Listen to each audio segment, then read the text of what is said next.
Bonjour à tous, salam alaikum. Donc passons maintenant à la question C, à la troisième question de l'exercice 1. Dans l'énoncé, il est le suivant, donc discuter les forces dans ce problème. C'est-à-dire discuter les forces et montrer si les forces sont conservatrices ou non, et justifier que le système est conservatif. Donc, puis dans la deuxième question de cette troisième question, de la conservation d'énergie, déduire l'équation différentielle vérifiée par θ. Donc, étudions maintenant donc commençons d'abord par le poids P et voyons si il dérive, s'il est conservatif ou non, c'est-à-dire mathématiquement s'il dérive ou non d'un potentiel. Alors P égale à M fois J. Donc ici on va exprimer, pour montrer ceci, on va utiliser les coordonnées cartésiennes, c'est-à-dire P ici en coordonnées cartésiennes, ça va nous donner MG plus I. Alors, regardez bien ici le poids P, le poids P par rapport à l'axe OX, donc c'est MG, il a la même direction que I. Donc c'est fois.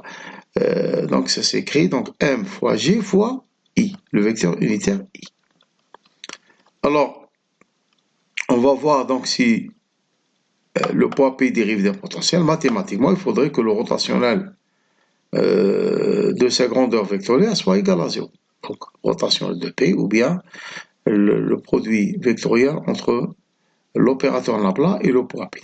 Donc, l'on pourra écrire sous cette forme-là, donc IJK, des rangs sur des rangs X, parce que Nabla, c'est des rangs sur des rangs XI plus des rangs sur des rangs YJ plus des rangs sur des rangs ZK.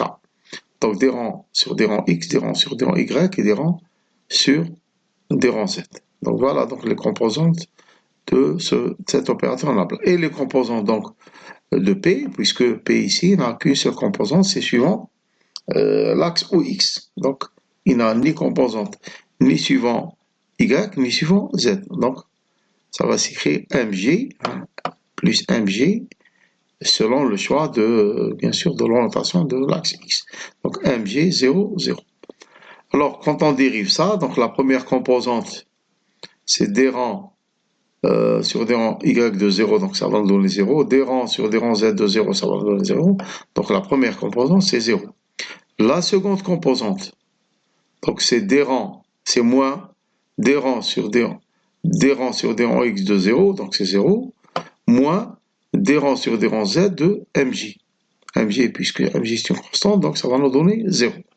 Donc, également, nous obtenons également 0 pour la deuxième composante. Et pour la troisième, donc c'est également la même chose. Donc, en tout, les trois composants sont nuls, donc le rotationnel de P est égal à 0. Donc, ainsi, le poids P dérive d'un potentiel. S'il dérive d'un potentiel, donc on pourra l'écrire sous cette forme-là, mathématiquement, puisque le rotationnel d'un gradient est toujours égal à 0. Donc ici, P ne peut s'écrire que cette forme-là du gradient. Donc P égale à moins gradient EPG, donc énergie potentielle gravitationnelle, que si on remplace ici le gradient par son expression, donc ça va nous donner des rangs sur des rangs EPG sur des rangs XI, moins des rangs EPG sur des rangs YJ, moins des rangs EPG sur des rangs Z et K ici, et en identifiant, donc ici, puisque P n'a qu'une seule composante suivant l'axe X. Donc ça va nous donner Px est égal à ça, moins ça, égal à Mj, puisque là, c'est la première composante. La deuxième était nulle, et la troisième était nulle. Donc ici, puisque EPG, la dérivée de EPG par rapport à Y égale à 0, donc EPG est indépendant de Y. Et EPG est également indépendant de Z. Donc EPG ne peut dépendre que de X.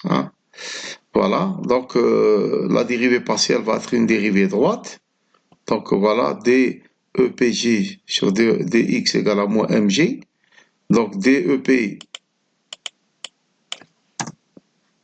donc DEP en mettant DX dans l'autre membre, donc nous allons avoir DEP G égale à moins MJ dx, et en intégrant, donc ici l'intégrale de ça, donc ça va nous donner EPG, et de ça, ça va nous donner moins MG, X plus une constante. Alors cette constante-là, en choisissant donc le point de passage le plus bas du pendule, c'est-à-dire lorsque X égale à 0, donc X égale à L, c'est-à-dire ici, hein, le point le plus bas, c'est-à-dire celui-ci, lorsque X égale à L, et Y égale à 0, bien sûr.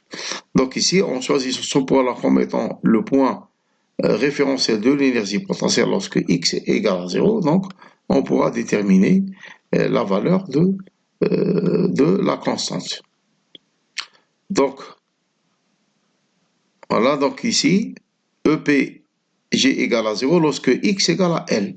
Hein, donc 0 lorsque X égale à L, et ainsi, la constante, ça va être égal à, ça va être égal à MGL. Alors, ainsi, donc finalement, EPG, c'est moins MGX plus MGL. Et en mettant MGL en facteur, MG en facteur, nous aurons MGL moins X. Alors, mais cette expression-là, on pourra également la mettre en fonction de θ. Alors, lorsque le pendule est à la position θ, c'est-à-dire X égale à L cosinus θ, ici, à n'importe quelle position, donc X à l'instant T, donc X égale à L cosinus θ, donc on pourra remplacer X par L cosinus θ, X par L cosinus θ, et en mettant L en facteur, donc nous obtenons ainsi l'expression de l'énergie potentielle. Donc la première, donc on vient d'obtenir donc l'énergie potentielle gravitationnelle, donc liée au poids P de la masse. Alors maintenant, pour ce qui est de la tension T, pour ce qui est de la tension du fil, c'est-à-dire la deuxième force qui est appliquée à la masse M. Donc à l'équilibre, P plus T égale à 0, donc P égale à T, hein. Donc quand P dérive d'un potentiel comme on vient de le voir, donc T l'est également. Donc T est également dérive d'un potentiel. Donc puisque la somme des forces dérive d'un potentiel, donc l'énergie totale va se conserver. Ainsi, oui, et l'énergie potentielle liée à la tension T, on pourra la mettre égale à 0. Puisque c'est une constante. Ici, on l'a pas démontré, mais T ici, elle a une valeur T égale à constante. Donc ici, l'énergie totale, c'est l'énergie cinétique plus l'énergie potentielle gravitationnelle, donc égale à une constante. Alors, conclusion, puisque les deux forces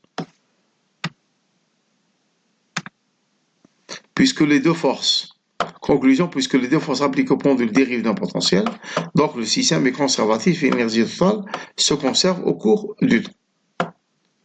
Donc voilà, donc pour ce qui est donc de la pour la première partie de la troisième question. Hein. Donc le système est conservatif. Alors maintenant, on va, à partir de l'énergie totale, déduire l'équation du mouvement. Alors pour ça, il suffit d'écrire les expressions d'énergie cinétique, donc c'est égal à 1 demi de 1V, et puisque plus haut on a trouvé que le module de V c'est L θ point, donc EC c'est égal à 1 demi de M L2 θ point au carré. Et l'énergie potentielle, donc c'est cette expression que l'on vient d'écrire ici, donc MGL fois 1 moins cosinus θ. Donc l'énergie totale, donc ça va être égal à l'énergie cinétique plus l'énergie potentielle, est égal à constante. Alors en utilisant la résolution énergétique, on va donc en dérivant cette énergie totale par rapport au temps, ça va nous donner 0 puisque c'est égal à une constante. Donc dériver de l'énergie totale par rapport au temps, donc ça va nous donner dérivé de l'énergie cinétique par rapport au temps, plus dérivé de l'énergie potentielle par rapport au temps égale à 0. Alors, en dérivant l'énergie cinétique par rapport au temps, donc en dérivant cette expression par rapport au temps, ça va nous donner donc 1 demi de ml carré. Alors, 2 fois θ point puis la dérivée de θ point par rapport au temps. Donc ça va nous donner θ 2 points. Et ici, multiplié par θ point de puissance 2 moins 1. Donc, on vous a déjà montré comment on fait donc ces dérivés dans l'exercice 1. Donc, en dérivant de EC, ça va nous donner ml carré θ 2 point θ point. Et puis en dérivant l'énergie potentielle par rapport au temps, donc ça va nous donner mgl fois la dérivée de ça, donc mgl, donc dérivée de 1 c'est 0, dérivée, donc dérivée du cosinus c'est plus, donc c'est plus, la dérivée de θ par rapport au temps, donc c'est θ point, plus fois la dérivée, donc fois sinus θ. Voilà. Et puis ici en mettant θ point en facteur, puis bon, je rappelle que cette dérivée, ce type de dérivée, on l'a déjà vu également en cours. Donc, en mettant ici θ point en facteur, puis en le simplifiant, pour éviter la solution banale, comme on l'a souligné en cours. Donc, puis en simplifiant également la masse par la masse, puis L, ici, donc nous obtenons cette expression-là. En la division par L, donc nous allons obtenir θ 2 point plus G sur L, θ sinus θ égale à 0. Pour les petites oscillations, donc 6 sous 10, donc voilà, sinus θ est proche de θ, et nous obtenons cette équation-là, donc qui est la même que celle qu'on a obtenue un peu plus haut. Alors maintenant, à la question D, donc je vais remonter un peu plus haut, la question D, donc résoudre cette équation dans l'approximation des petites oscillations, si on lâche la bille avec un angle θ0 et son vitesse initiale, c'est-à-dire à l'instant t égale à 0, l'angle que fait le pendule c'est θ0 et la vitesse initiale étant égale à 0, c'est-à-dire à l'instant t égale à 0. Alors tracer également l'allure de l'énergie cinétique et de l'énergie potentielle en fonction du temps, et également comme on l'a fait en cours pour le système masse-ressort. Donc je ne vais pas m'attarder trop dessus.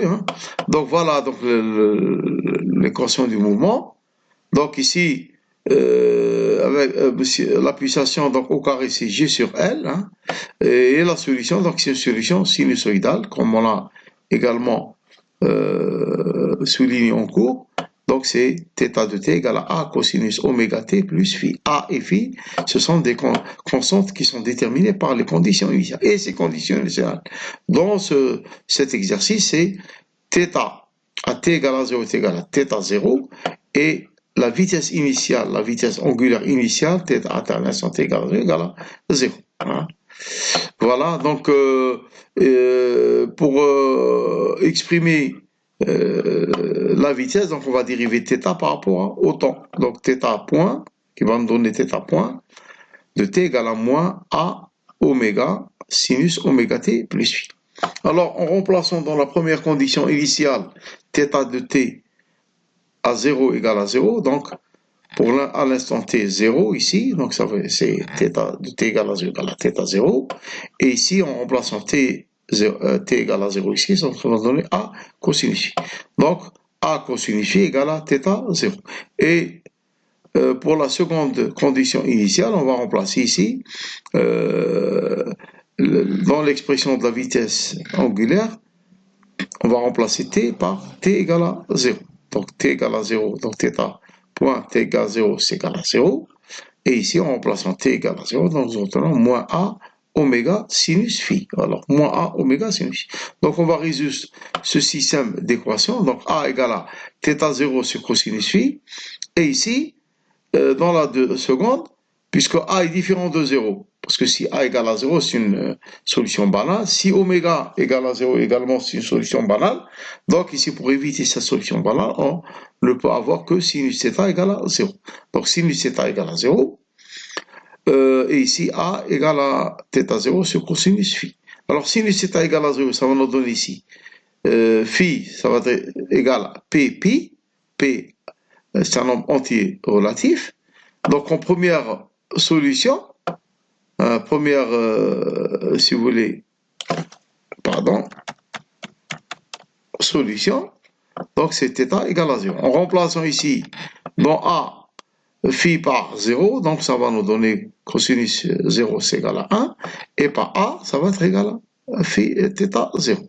Donc phi, donc on vient de déterminer les deux conditions, les deux constantes par les deux conditions initiales. Donc phi égale à 0 et A égale à θ 0 que l'on remplace ici dans la solution générale. Donc on remplace ici A par θ 0 et phi par 0. Et si on dérive ça, ou bien en remplaçant directement ici dans la vitesse, donc ça va nous donner moins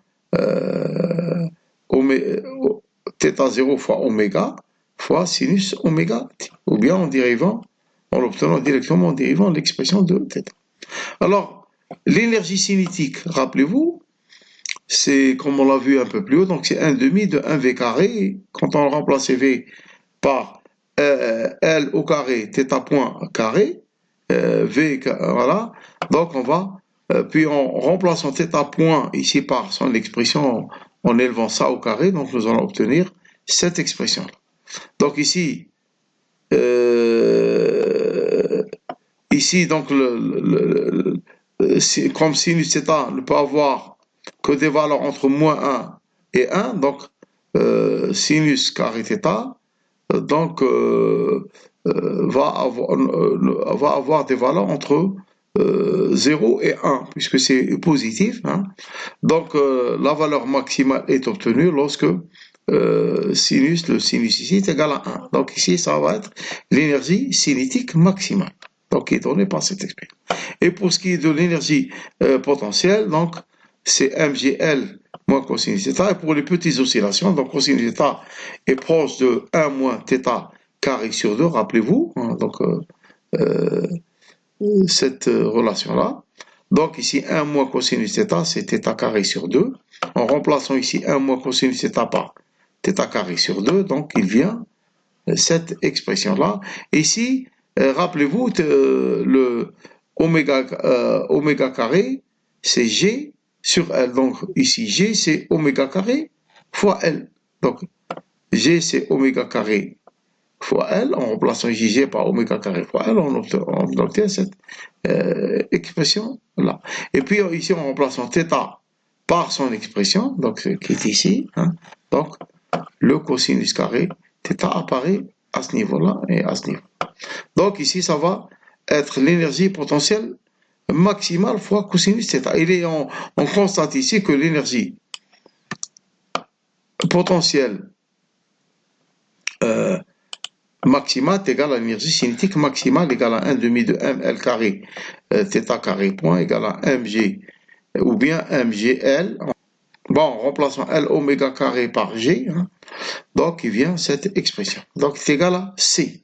Donc ici, puisque l'énergie cinétique maximale égale l'énergie potentielle maximale, égale à une constante ici, hein, puisque les paramètres ici sont tous des constantes.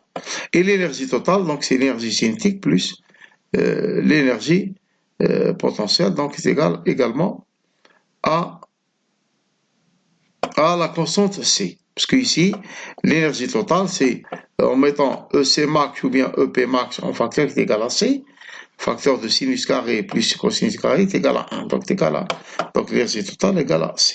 Alors, pour tracer la courbe de EC, EP, ET, il faut se référer à l'exercice 2 du TD numéro 1, où nous avions donc la courbe cosinus carré à tracer ou bien sinus carré à tracer. Hein. Donc voilà, donc c'est exactement la même chose. Hein, que pour dans l'exercice 1. Donc je vais pas retracer tout ça, mais je vais montrer uniquement donc la forme qui ressemble exactement à celle du système masse-ressort. Donc en bleu ici c'est l'énergie cinétique, hein, qui est toujours positive, l'énergie potentielle qui est toujours positive parce que c'est l'une est en cosinus carré et l'autre en sinus carré, et l'énergie totale, c'est l'énergie cinétique plus l'énergie potentielle à tout moment qui est égale à une constante. Et on voit que si l'essence de l'énergie, entre l'énergie cinétique et l'énergie potentielle, se fait selon cette période T' qui est égale à 2pi sur oméga prime. Et oméga prime, c'est 2 fois oméga. Oméga, ici, c'est la pulsation du mot. Donc voilà, donc pour cet exercice-là, pour cette question-là. Et la dernière question, c'est la résolution lagrangienne. C'est pas, c'est, comme vous le voyez ici, c'est vraiment quelque chose de très simple par rapport aux autres méthodes qu'on a vues. Donc, soit le lagrangien, donc EC moins EP, on a l'expression d'énergie cinétique, voilà, qui est ici, l'énergie potentielle qui est ici. Alors, en dérivant dl par rapport à θ point, qui ne se trouve que dans ce terme-là, donc en dérivant ça, comme on l'a fait donc dans les autres cas, donc en dérivant ça par rapport à θ point, donc nous aurons ml carré θ point. Et en dérivant cette expression-là par rapport au temps, ça va nous donner ml carré θ2 point. Et dl sur dθ qui ne se trouve qu'en ce terme-là, en dérivant ça par rapport à θ, donc on va avoir cette expression-là, et enfin, égal à moins mgl sinus θ. Et puis, en appliquant le formalisme de Lagrange, qui est ici, on retrouve exactement la même équation, qui devient pour les petites oscillations θ2 point plus g sur l, θ égale à 0. Alors voilà pour l'exercice 2. Je vous remercie de votre attention et je vous donne rendez-vous donc pour le prochain exercice, à savoir l'exercice. Au revoir et à bientôt.